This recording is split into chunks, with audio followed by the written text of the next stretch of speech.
Outlet पर होगा आपके सारे फिजिक्स के इंस्टीट्यूट मैथ्स और उसका सफाया। बस अपने फोन से क्वेश्चन की फोटो खींचो, क्रॉप करो और तुरंत वीडियो सोल्यूशन पाओ। डाउनलोड कीजिए डाउटनेट ऐप अभी या फिर व्हाट्सएप कीजिए अपने डाउट्स 8 400 400 400 पर।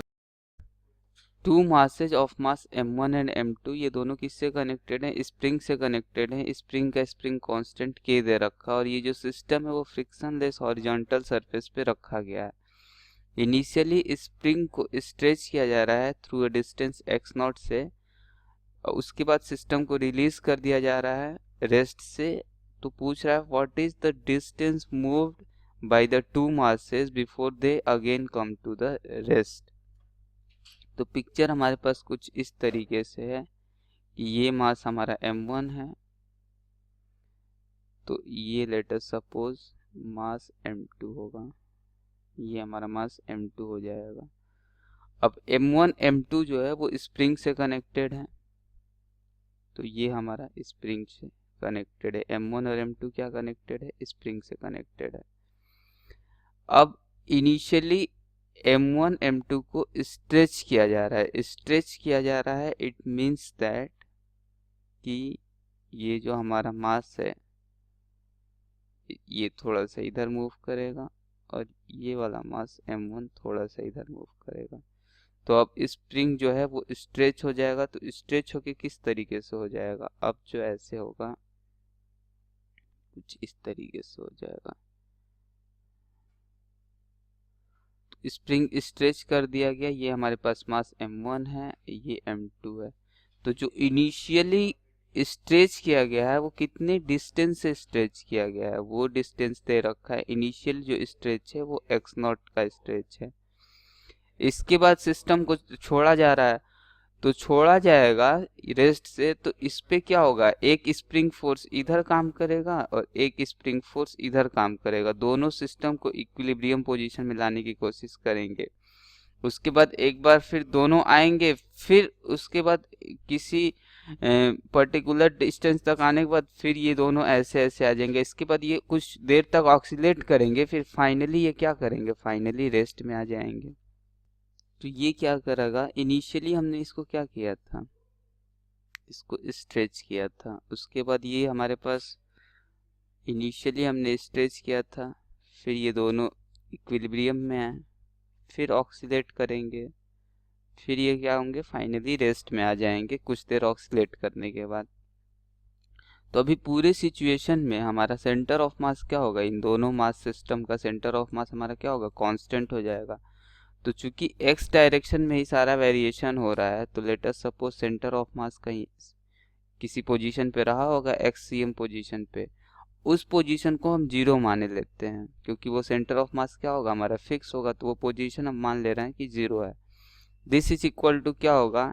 स्ट्रेच करने के बाद यदि छोड़ा गया है, तो लेट अस सपोज m1 जो है वो x1 डिस्टेंस तक मूव किया और m2 x2 डिस्टेंस तक। तो ये जो मूव है वो x1 का और ये है x2 का, और दोनों क्या है? अपोजिट डायरेक्शन में है। तो यहाँ क्या हो जाएगा? m1 x1 minus m2 x2। यदि सेम डायरेक्शन में होता तो प्लस होता सेंटर ऑफ मास के लिए, और यहाँ क्या हो जाएगा? Sum of masses which is m1 plus m2।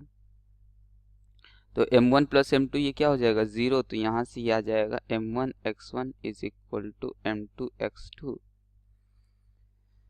तो यहाँ से x1 इज इक्वल टू आ जाएगा m2 by m1 m1 x2 and x2 is equal to आ जाएगा m1 बाई m2 x1। अब जब हमारा इनिशियल इसमें एक्सटेंशन हुआ होगा x0 का, उस केस में एनर्जी क्या होगी? उस केस में एनर्जी होगी स्प्रिंग एनर्जी हाफ के x0 स्क्वायर। इस केस में क्या है? सिस्टम रेस्ट में है। फाइनली जब ये रेस्ट में आ गया, फिर से ये कुछ देर ऑक्सीलेट करने के बाद जब ये रेस्ट में आया होगा, तब एनर्जी क्या होगी? वो एनर्जी जो होगी हाफ के टोटल एक्सटेंशन कितना हुआ था? x1 प्लस x2 और माइनस x0। तो ये हो जाएगा minus x0। x1 plus x2 total extension minus x0 का एक्सटेंशन पहले ही हो चुका था। तो जो इक्विलिब्रियम में आने से और स्ट्रेच करने के बाद छोड़ने का जो टोटल एक्सटेंशन होगा वो ये हो जाएगा। तो ये दोनों एनर्जी क्या होंगे? हमारे इक्वल होंगे।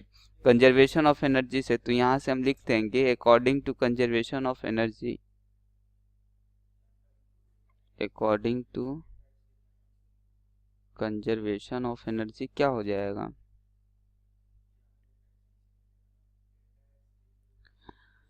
हाफ के एक्स नॉट स्क्वायर। चूंकि इनिशियली स्ट्रेच किया गया था तो स्प्रिंग में जो स्ट्रेच या एक्सटेंशन हुआ था वो एक्स नॉट का हुआ था, तो ये वो वाली एनर्जी हो गई हाफ के एक्स नॉट स्क्वायर। उसके बाद फिर जब इक्विलिब्रियम में ऑक्सीलेट कुछ देर स्ट्रेच करने के बाद छोड़ने के बाद ये कुछ देर ऑक्सीलेट करेगा, ऑक्सीलेट करने के बाद क्या हो जाएगा, फाइनली रेस्ट में आ जाएगा। तो फाइनली रेस्ट में आ जाएगा तो सेकेंड केस में जो टोटल एक्सटेंशन हुआ होगा ये स्प्रिंग में या फिर टोटल जो कंप्रेशन हुआ होगा वो क्या हो जाएगा, x1 plus x2 minus x0, ये टोटल क्या होगा, कंप्रेशन हो जाएगा। और उसके बाद फिर इक्विलिब्रियम में आ जाएगा तो ये जो टोटल इस केस में एनर्जी आ जाएगी, इक्विलिब्रियम में आने के बाद जो टोटल इसके अंदर स्प्रिंग एनर्जी होगी वो क्या हो जाएगा, x1 plus x2 minus x0 whole square. तो यहाँ से हमारे पास क्या आ जाएगा, x0 is equal to x1 plus x2 minus x0 means x1 plus x2 क्या हो जाएगा, 2x0 आ जाएगी। मीन्स यहाँ हमारे पास क्या है, x1 is equal to m2 by m1 x1। तो यहाँ पे x1 x2 की वैल्यू ये सब्स्टिट्यूट करेंगे तो ये हो जाएगा m2 by m1 m1 by m2 x1, तो ये हो जाएगा m1 बाई m2 x1।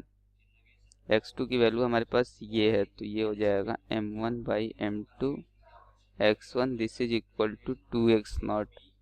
तो यहाँ से हमारे पास क्या आ जाएगा, x1 1 plus m1 by m2 is equal to 2x0। तो x1 हमारे पास यहाँ से क्या आ जाएगा, 2m2 divided by m1 plus m2 x0, ये हमारे पास x1 आ गया।